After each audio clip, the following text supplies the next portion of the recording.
Mike Lazenby, and I'm married to Janet Smith Lazenby.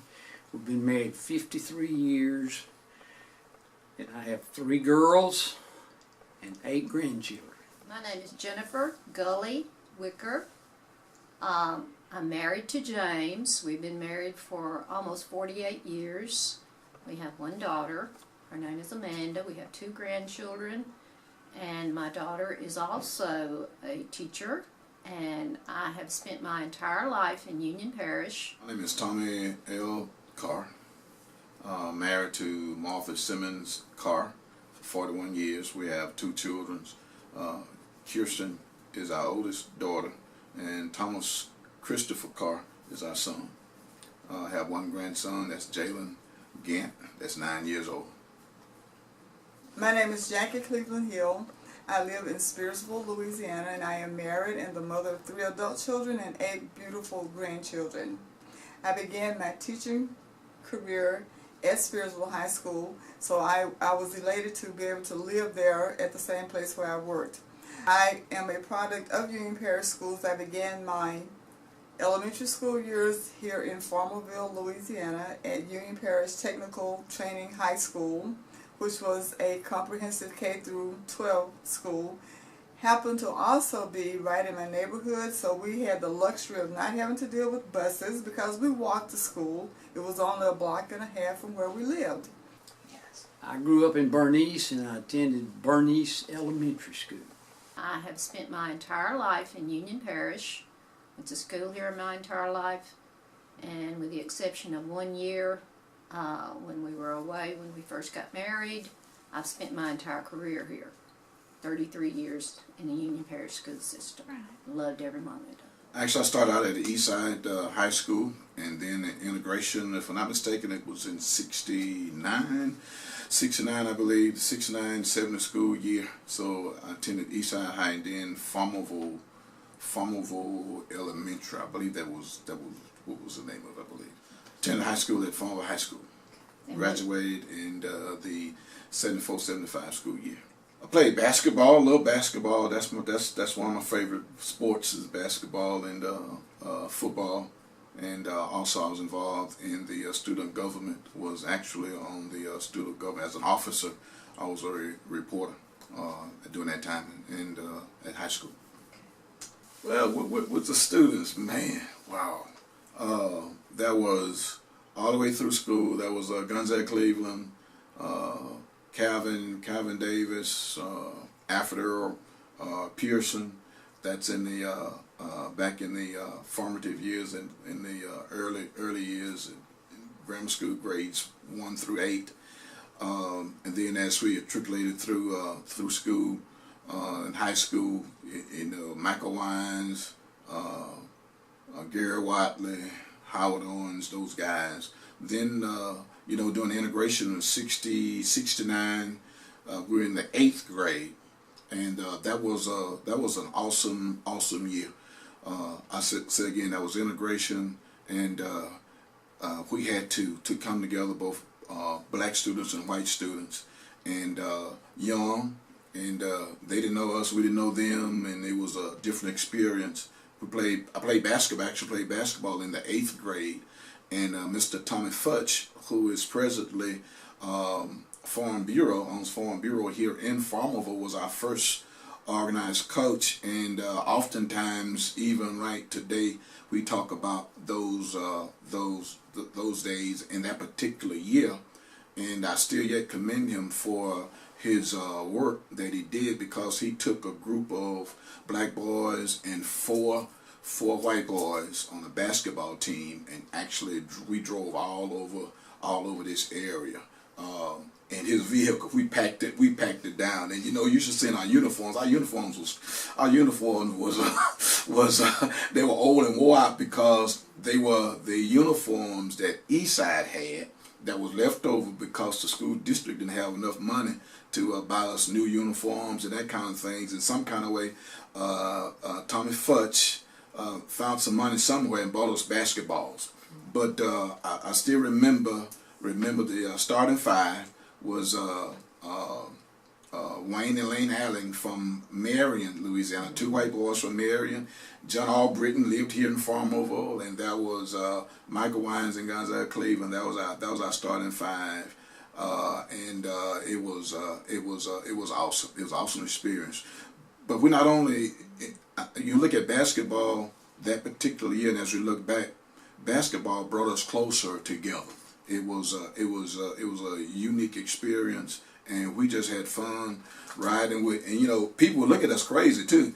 Some places we would go, and they would see us who was in the station wagon. I believe the librarian and sister, I think Marilyn Albritton, I believe that was her name. I'm thinking, but she had a station wagon. We load up the station wagon and Tommy Carr, and when we go up to some of these schools and they see a white man get out with all these black boys in, and they see this white lady with all these black boys, and it was an experience. But we gelled together, and you know, that was our first in school. That was our first organized basketball athletic program per se that we were involved in. The first organized coach that we had in school. And once, you know, we left, graduated, and went from the 8th grade to the 9th grade, we came here at the high school, and that was another experience. And but I believe that year, that experience, it really helped us with our, not only with our school learning, but also with every aspect of our life. I was not athletic by any means, so I did not play basketball. I was not on the softball team. All we did was study, read. We read profusely. I still love to read. I can remember being a girl at home and doing the dishes the old-fashioned way by hand with a book propped in the window so I could read as I washed dishes. That's how much reading was a part of my life. I remember every teacher I had from first grade. I remember the first day of school, and that's been, I started school in 1954. I walked up some steps at the old elementary school. You know, when we went to school, starting at 6 years old, we didn't go to kindergarten, we didn't go to pre-K. We didn't know red from blue and A from Z, but we walked into that classroom, and I still remember the lady, and for some strange reason I remember this. She wrote my name on the board, Jennifer. I was the only name in the class that didn't have an A in it. Why does that stand out in my mind? I don't know, because I guess that made me feel special or something, or different.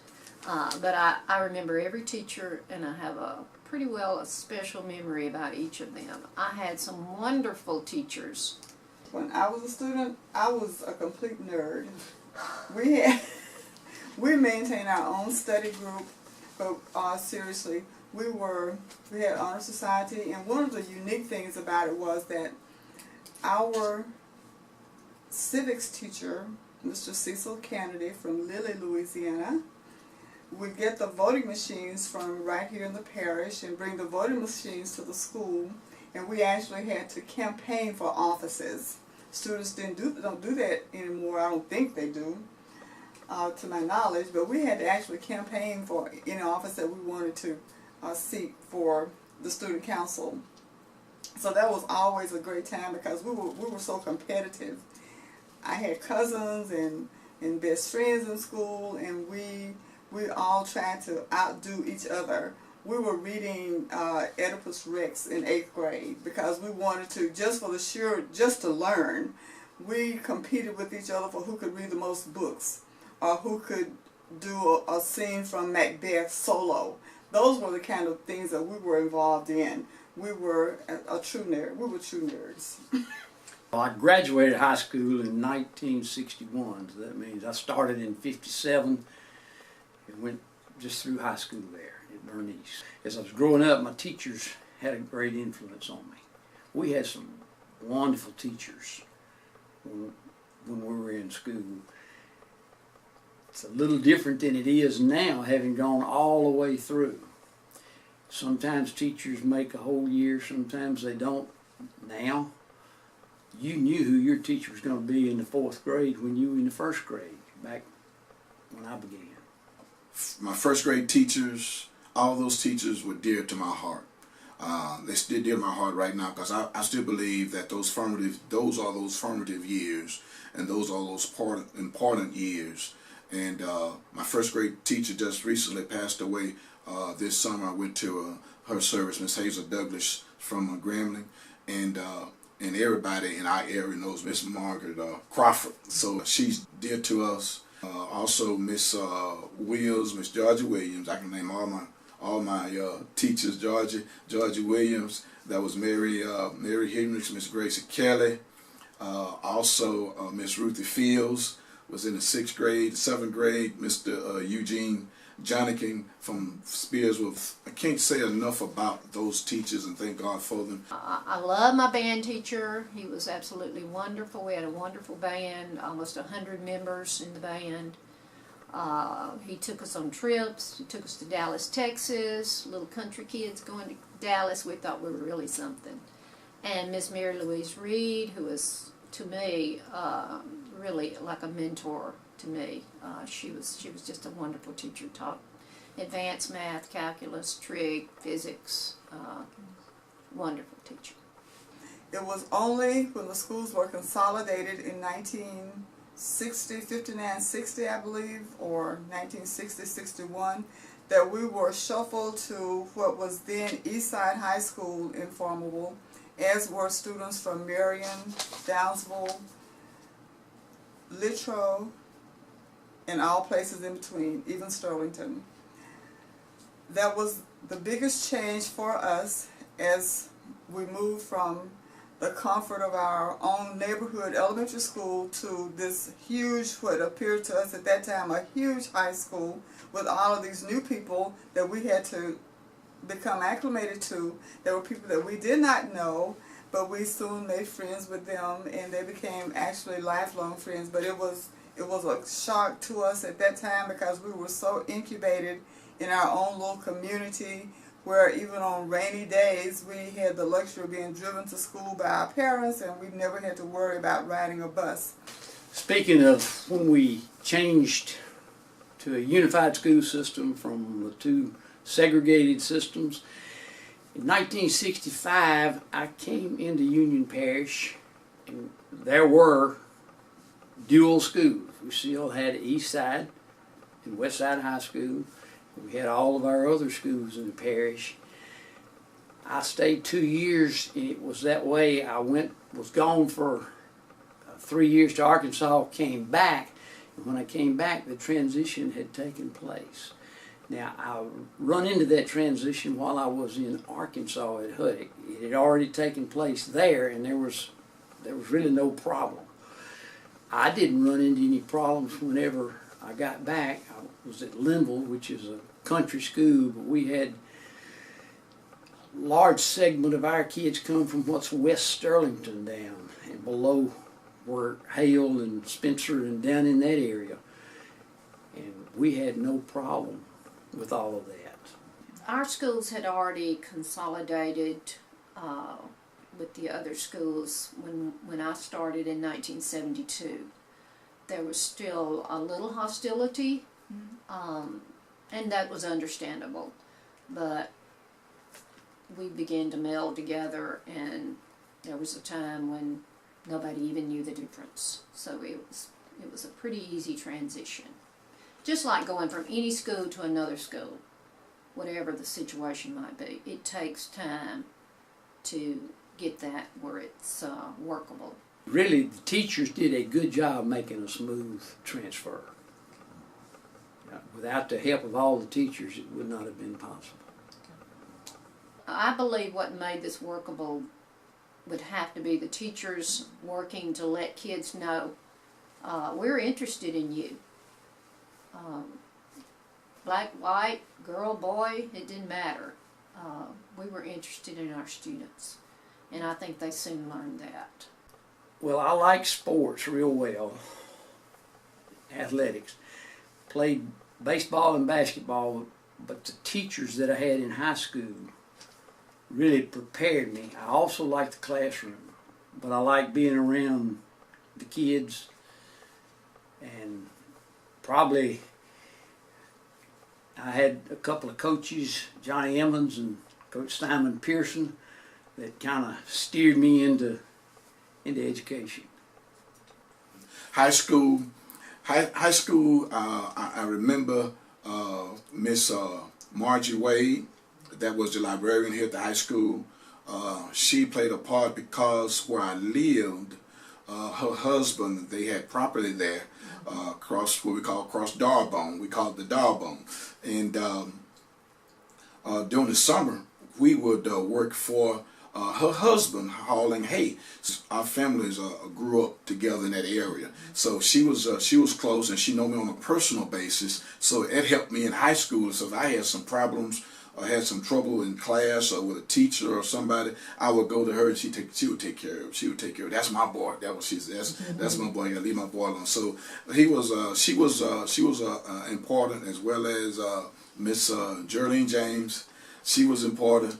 Went to her for typing, and she would catch me doing the tick with the fingers, and she would pop me, Tommy Carr, now I know you can do better. You can do better than that. And Miss Deborah James, she knows all about that. And Mr. Edward Moore, he was instrumental. He's important as well. I majored in sociology. Grambling State University. My first job was during my years at high school, and I actually worked at then was Manpower. I would work in the evening. I actually worked at the Union Parish School Board.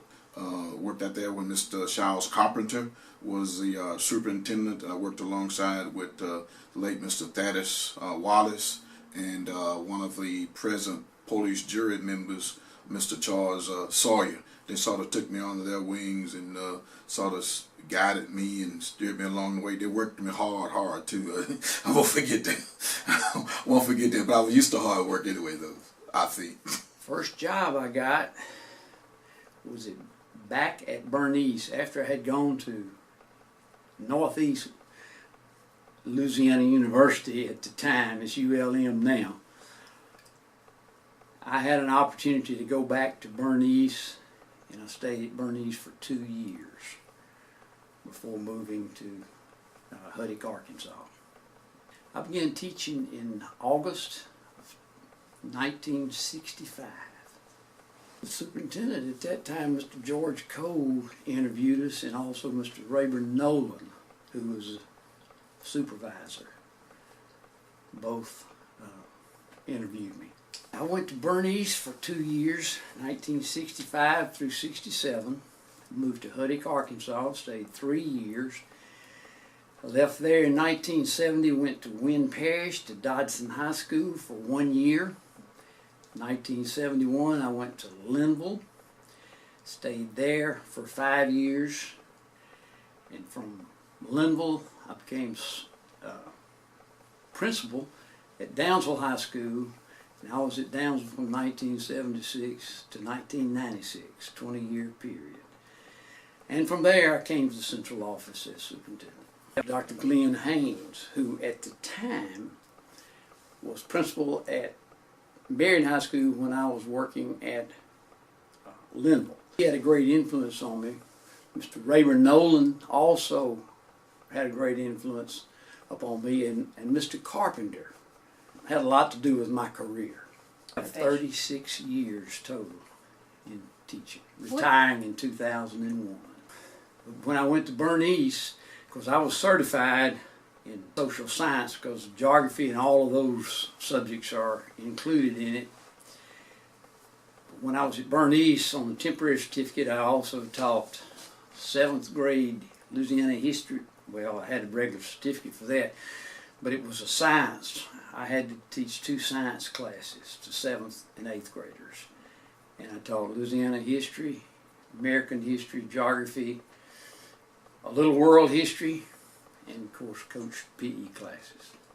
My first job was the very best job. And I think best for me because I always wanted to be a teacher all of my life. I was the person who played school with my sisters. My siblings were my students. The kids in the neighborhood were my students. I was always the teacher. I was the person in charge of this classroom, and it was inbred in me, I guess. That was my calling.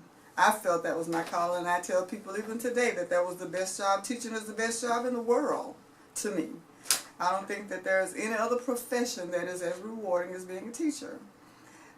The thing that was, my first principal was Mr. Efton Rocket, a very unique individual. What stood out with me most about that first year in walking into Spearsville High School was the fact that students were 9th grade boys and 9th grade girls. The classes were separate. In student teaching, we were not prepared for that kind of scenario. And I thought it was wrong to have the sexes separated that way. But that was the norm, and that was the acceptable culture at that school.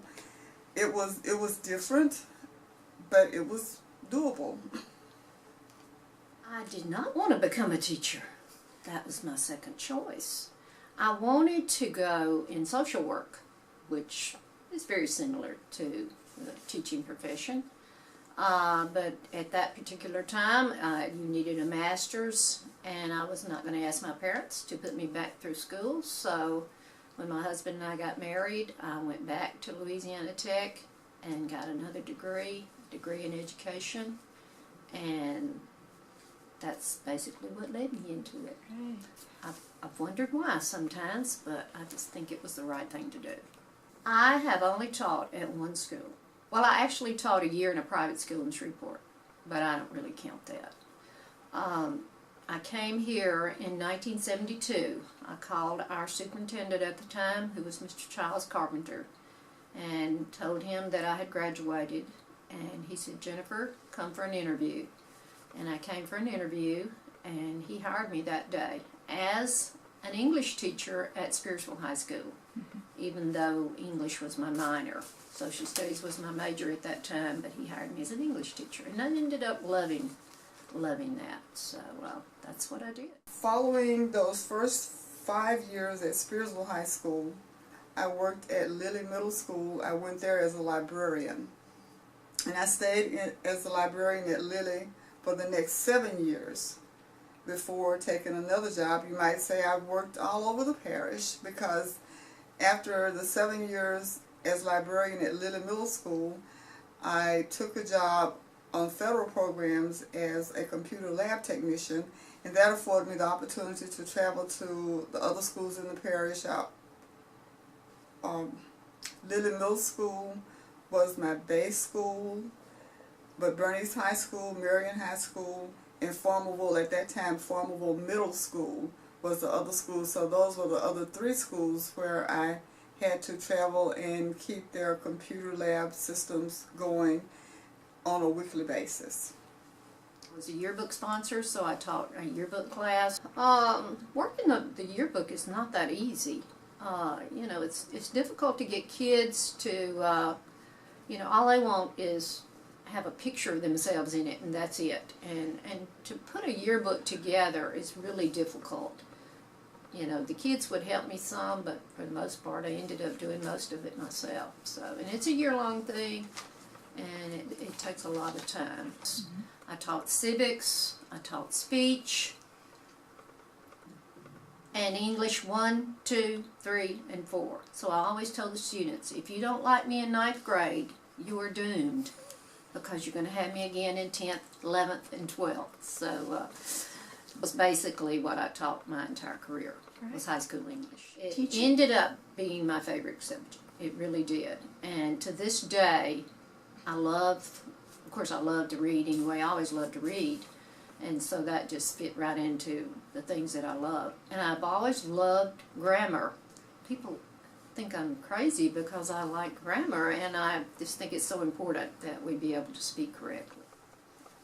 My most memorable reflection back on students that I taught is that we had a wide range of students who went on after they finished high school and really what I call made something of themselves. I had doctors and I had lawyers and nurses, and several of those students are still working even around here today in those professions, and they have fond recollection of their school time. I had some fellow teachers who were great. After first starting off, after I got to Linville, one that comes to mind, and that's one that passed away Monday, was John Ellis. He and I were co-workers together, and he was also a history teacher, and so I did most of the PE and American history, and he did some of the other. But he was a great fellow to work with. As principal at Downsville High School, I was able to have some great teachers that were right along beside of me, and they were so positive. And it made for a good teaching environment because they loved the kids and they wanted what was best for the kids. Fellow teachers were actually my best support system, because at a time when everybody gets to a point where you have to bounce ideas off someone else. So if you have a person that you can respect their opinions and respect their ideas and respect them as a fellow teacher, it's easier to connect with that person, to talk with them and share ideas, to try to reach mutual understandings about whatever the situation happens to be. And I had great fellow teachers in the persons of Miss Jennifer Wicker, Miss Kathy Buckley, and a math teacher who is deceased now, Mr. Isaac Lee, who was probably the most brilliant math teacher that I've ever met. And he had such personality because he interspersed all of his teachings with humor. The kids got it. They listened to him. It was a beautiful time. I'm glad that I started teaching when I did, because I was introduced to teachers who really cared. I was not married, and when I began teaching, I was still a single adult. And I carpooled to Spearsville High School with two phenomenal women, Miss Alice Lazenby and Miss Elaine Bilberry, both of whom are deceased now. But they took me under their wings, and I would get coached every day on the ride to school, and I would get coached every evening on the ride home from school. They became like mentors. The entire faculty at Spearsville High School was awesome. They were the first teachers that I interacted with on a professional level, and I learned something from each one of them. Technology, the impact of technology on our schools. When I was principal at Downsville, it's when the computers made their really entrance into our school system. We started out, the first few little computers, we thought we had died and gone to heaven. I regret I was slow catching on myself, but I made available everything I could for the other teachers that needed to use it in their classroom. We introduced first, through telecommunication, foreign language. We hooked up with Northwestern, and they piped into a small class we had. Everything was online. We had students who were taking courses by teleconference. It was the best that we could do at that time. It was not ideal, but it did allow us to be able to offer to students courses that they would otherwise not have been able to take. And especially for our students who were high ability students who were trying to maintain a certain level of coursework in order to get scholarships or to apply for TOPS or whatever the situation happened to be. And then the computers came in. Computers have been real good.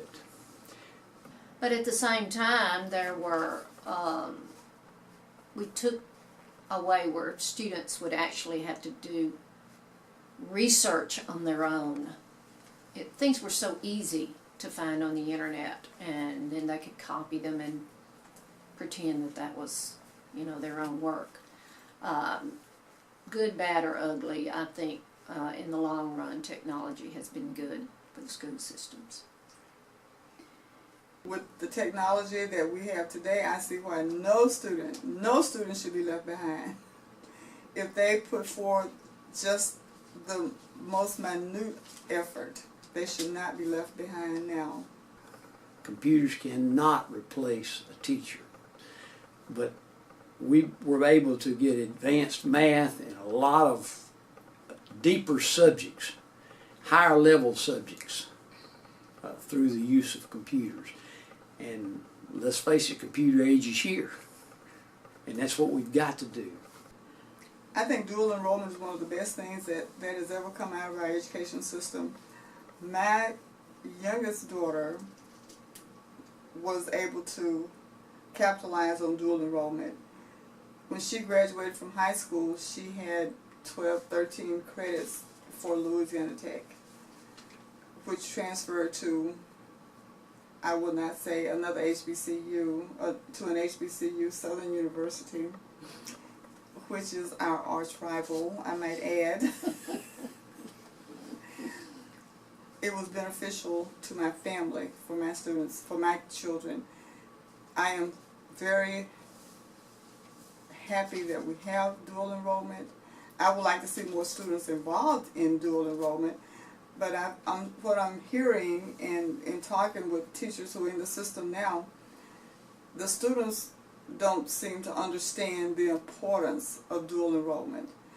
I think if more was done to let them see what the benefits of it could be for them, we'd have more students who would be involved in it. We have, we have the luxury of having universities right here in our neighborhoods, because Louisiana Tech, University of Louisiana at Monroe, and Grambling State University, 3 outstanding universities right here in almost in our back doors. So we should be actively pushing students who want to further their education into dual enrollment courses so that they can be ahead of the game when they start college. I think that's very important. There were a lot of interesting little things that happened as a teacher. Kids getting in fights and you having to go in the middle of them and break them up, and those kinds of things that you were not necessarily prepared for as a teacher. That when my daughter was 3 years old, this other lady that taught with me, we formed a class. It was called a humanities class. It was 15 kids. There were 15 kids. And we began to raise money, and we took these 15 children, my husband driving a big yellow school bus, and we drove to Washington, D.C. and spent an entire week there. And you talk about a trip. To this day, and that has been 36 years ago, if you saw any of those students, they would tell you about that trip. I saw one not long ago, and she brought it up, and she's almost 60 years old, so yes, it was a wonderful, wonderful adventure, trip of a lifetime. Probably the most rewarding period of my life was being a principal and having an opportunity to interact with other teachers on another level. In that, you help to set the stage, hopefully, for teachers who were coming in who were new to the profession. And as I stated before, I had a passion for what I did, and I wanted everybody else to feel the same way that I felt about education. It gave us an opportunity to interact with students on another level, and that was important, because I always felt that as a teacher, we go in to teach. We learn something so much more from our kids, from the students that we interact with. I'm the professional in the classroom, but I learned so much from each one of you, and I always wanted my students to feel that they were individuals worthy of my respect.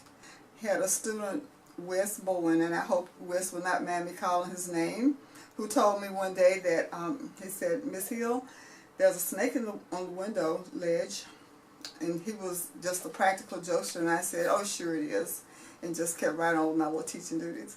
He said, "Miss Hill, there's a snake in this room." I said, "Okay, sure it is." Little did I know that there actually was a snake on the windowsill in the classroom. he reminds me of that each and every time we happen to see each other. It's one of those memories, we build memories with our students. Some are good, some are bad. That was one that was hilarious because everybody in the classroom, but they were so polite. That's the main thing, that no one else said anything. He was the only one who dared to interrupt my class and say there's a snake on the windowsill. And everybody else sat there with their hands folded, just looking. They were very obedient and very well behaved in the classroom.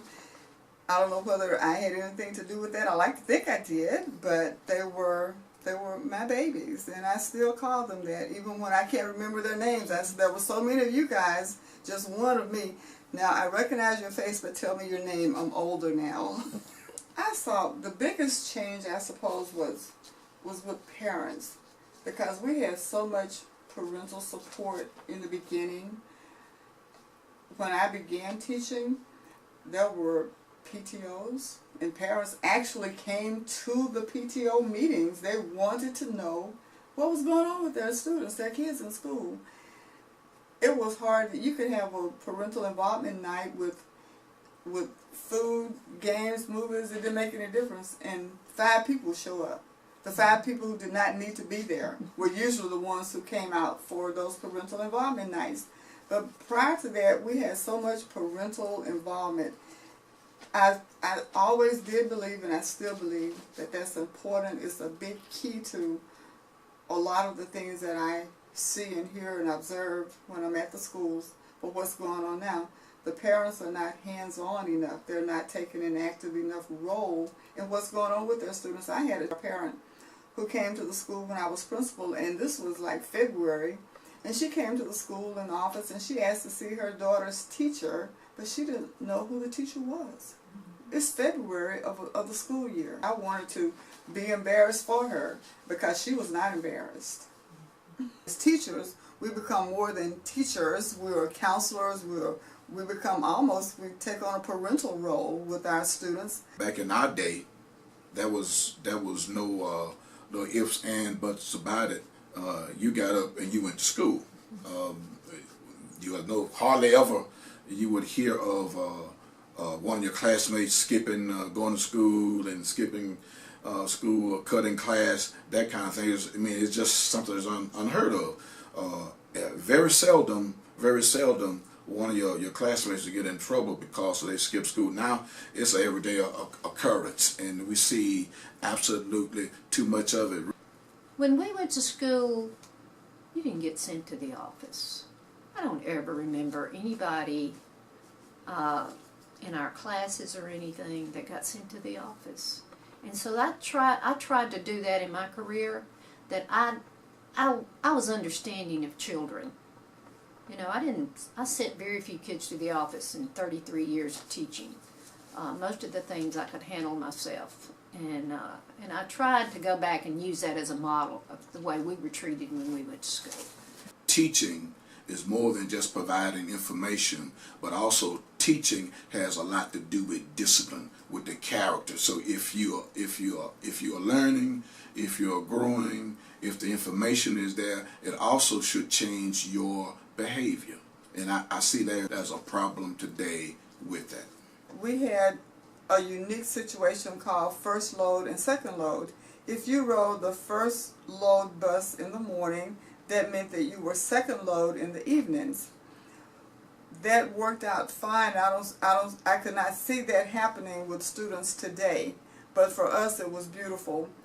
We sat on the bench at the school without a cadre of teachers on duty to watch us. We sat there and waited for our second load bus to come back. Our bus driver was, we thought, just a genius of a man, Mr. L.C. Page. And we all loved him. He never had to send anyone to the office. We didn't know what that was. That was unheard of. These days the office is filled with kids on any given day at any given hour, it seems. Well, look at the changes in the school system as compared to when I was in school and to now. Has been a big difference in discipline. That's when we were going, and now has changed dramatically. I understand that the changing of the times, and with the changing of the times, there also come other changes that go along with it. But I think that some things that have changed or that we've gotten away from, we need to bring it back into our school system. I'm a truancy officer for the Union Parish. This is my 17th year. In particular, I oversee the lower grades, the elementary grades K through 5. So therefore, it begins at home. It begins at home with school attendance. So I get involved because the child has missed days out of school in that particular school that student attends.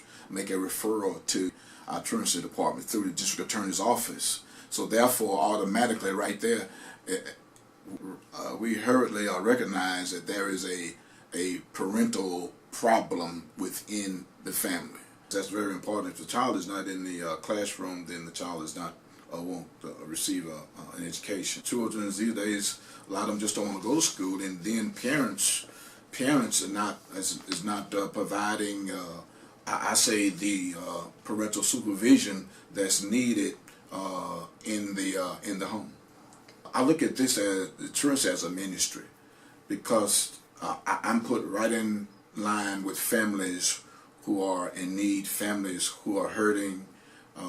As a pastor, I see one side, but then as a truancy officer, I see the other side. So I have the whole total picture. When a child sees his or her mother being abused, when a child is in a home where father is not there, or sometimes father abuse them, we don't have adequate clothing, and go to school, and then you're subjected to the other classmates, and the other students make fun of you, you're being bullied. That creates another behavior. We deal with all of that with truancy. From time to time, I'm asked the question, why are you doing what you do? Well, and my reply is that I believe that God called me to do this because it put me right into ministry. I can minister to people and get some help, try to get some help for them, and bring other agencies and people in to help soothe the hurt or help bring some healing within our family. So it's a ministry. We try to build a rapport so that they will feel comfortable in coming to talk to you. It's not always about the classroom. What happens in the classroom is just interspersed with so many personal things from their lives. So if we fail to recognize what's going on in their personal lives, we can't see how it's affecting what goes on in the classroom. You still have some good teachers, but sometimes they cannot do the things that are demanded of them. And therefore, some of your good teachers are retiring early or just getting out and going into other jobs. We certainly felt pressure to perform at a certain level, yes.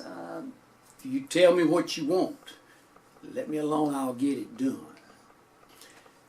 I don't believe that today the pressure that's put on teachers has really improved education, because they don't have a program that they get on board with and everybody goes with. They go about 3 years and then they change over. When the administration changes, there's new pressure, especially with the evaluation of teachers now being determined by what their student scores are, which can be misleading because they forget to factor in that one year you can have excellent students. Next year you're looking at a different base of students, and you may have some that are underachievers and they want the same results, which you can't give.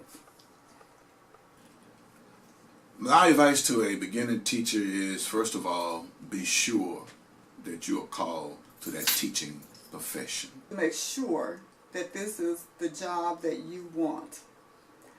It's not a job that you can pretend through. You can't fake your way through it, as the young people say. It's something that has to be here. It has to be in your heart. You either have a love for it and a passion for it, or you do not. Prepare yourself fully and do the very best job you can do. there's always going to be difficult situations, but if you do the very best you can do, you're going to make it through those situations. School is school. I try to tell teachers that. School is school. It's what you make it. And if you're a good teacher and you want to your students to perform as they should, then you're going to put the work in to do that. You're going to make sure that they're disciplined, but most importantly, you're going to make sure that they're loved and that they know you care for them. Well, I love Union Parish. It's home. It's home, and I really believe that this is where our Lord and Savior Jesus Christ want me to be.